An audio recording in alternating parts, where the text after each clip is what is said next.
Assalamualaikum warahmatullahi wabarakatuh.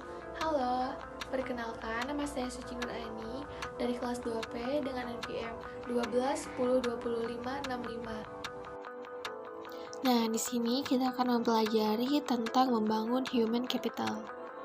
Nah, human capital itu sendiri terdiri dari SDM. Nah, sejarah peradaban manusia membuktikan bahwa manusia mampu menciptakan jauh lebih banyak informasi dari yang diserap oleh manusia itu sendiri dan dapat mempercepat perubahan jauh lebih cepat dari manusia yang mengikutinya.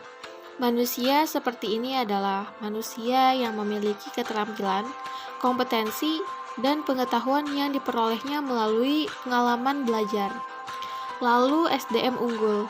Jika suatu bangsa ingin maju dan sejahtera, maka bangsa itu memprioritaskan investasi pembangunan SDM untuk mencapai tingkat nilai yang tinggi dan tersedianya SDM unggul.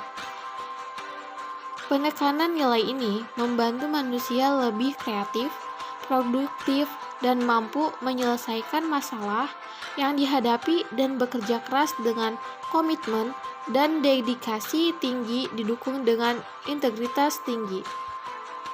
Lalu di sini ada investasi pendidikan untuk SDM unggul.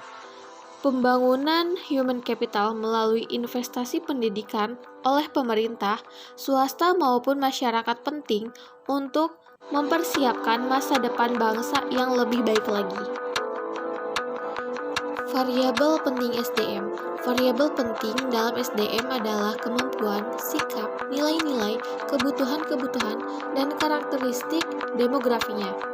Variabel tersebut, menurut Gomez, dipengaruhi oleh lingkungan seperti norma dan nilai-nilai masyarakat, tingkat pendidikan, dan peluang yang tersedia. Pentingnya manajemen SDM. Sifat SDM selalu berkembang dinamis, baik jumlah maupun mutunya, maka untuk memperoleh keseimbangan antara SDM yang tersedia dengan tingkat perkembangan ekonomi pada tahap tertentu, diperlukan manajemen SDM yang pada tingkat nasional dan daerah tepat. Lalu di sini ada penekanan kualitas SDM. Yang pertama, kualitas spiritual, meliputi aspek iman, takwa, dan moral. Lalu yang kedua, kualitas masyarakat yang berbangsa termasuk kesetiakawanan, sosial, rasa tanggung jawab, dan disiplin sosial. Lalu yang ketiga, kualitas kekaryaan yang meliputi faktor pribadi yaitu kecerdasan, pengetahuan, keterampilan, dan mandiri. Lalu faktor lingkungan dalam organisasi seperti situasi kerja dan kepemimpinan. Faktor luar organisasi seperti memahami nilai-nilai sosial dan ekonomi. Lalu di sini ada kebutuhan SDM Indonesia.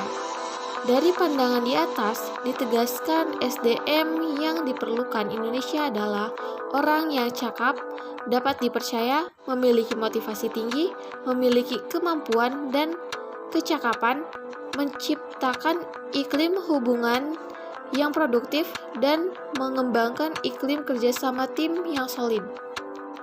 Nah, lalu di sini ada human capital dan manajemen SDM. Secara harfiah, pengertian modal manusia adalah pengetahuan, keahlian, kemampuan, dan keterampilan yang menjadikan manusia sebagai modal atau aset suatu bangsa.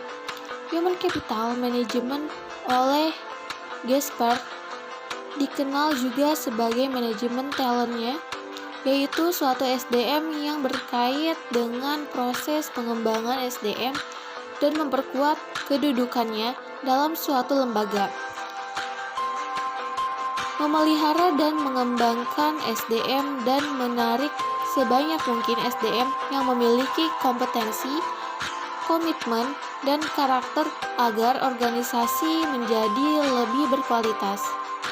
Lalu, dalam menyiapkan SDM yang berkualitas, manajemen dalam seluruh hierarki organisasi bertindak sebagai perencana, pengorganisasi, pengarah, pemotivasi, dan pengendali. Pada dasarnya, organisasi memiliki ketergantungan dengan SDM yang ada dalam organisasi untuk menggerakkan organisasi, memenangkan persaingan, dan mencapai tujuan melalui proses dan mekanisme manajemen yang benar.